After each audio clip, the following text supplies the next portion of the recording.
श्री सत्यनारायण भगवान की जय। आज हम सब श्री सत्यनारायण भगवान की पावन कथा सुनने के लिए एकत्रित हुए हैं। भगवान श्री विष्णु हम सभी पर अपनी कृपा बनाए रखें। अध्याय 1 नारद मुनि और भगवान विष्णु। वाचक, एक समय की बात है। महर्षि नारद जी पृथ्वी लोक पर भ्रमण कर रहे थे। उन्होंने देखा कि कलयुग में लोग दुखी हैं, दरिद्र हैं और पापों में लिप्त हैं। वे वैकुंठ लोक गए और भगवान विष्णु से बोले, नारद मुनि, हे प्रभु, आपकी जय हो।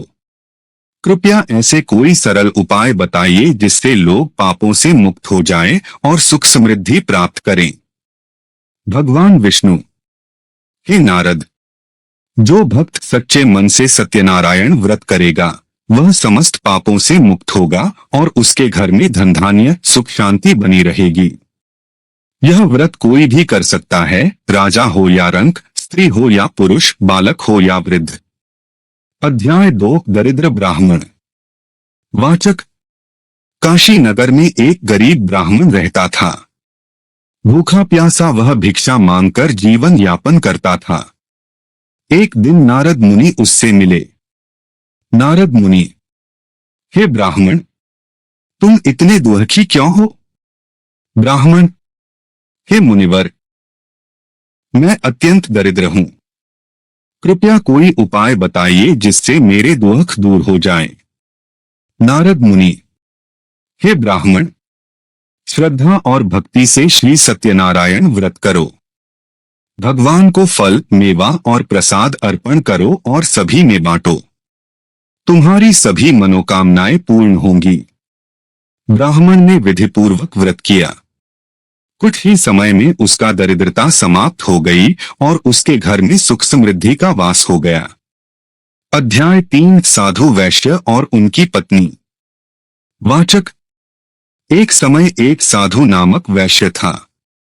उसकी पत्नी का नाम लीलावती था। उनके कोई संतान नहीं थी। उन्होंने सत्यनारायण व्रत किया और भगवान से संतान की कामना की। भगवान ने उन पर कृपा की और उन्हें एक सुंदर कन्या उत्पन्न हुई जिसका नाम कालावती रखा गया।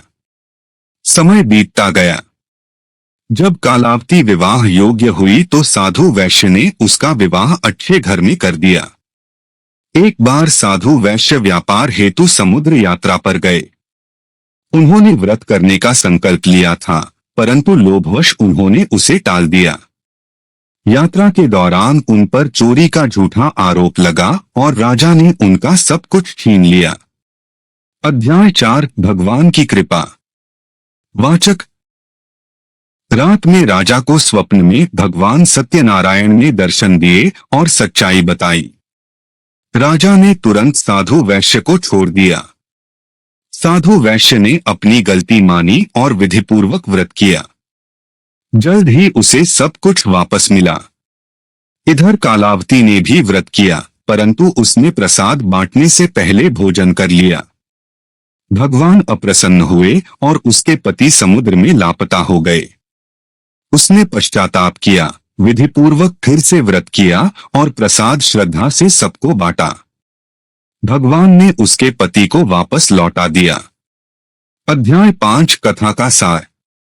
वाचक, जो भी भक्त सच्चे मन से श्री सत्यनारायण व्रत करता है उसके सभी कष्ट दूर होते हैं, घर में सुख समृद्धि आती है और अंत में मोक्ष की प्राप्ति होती है।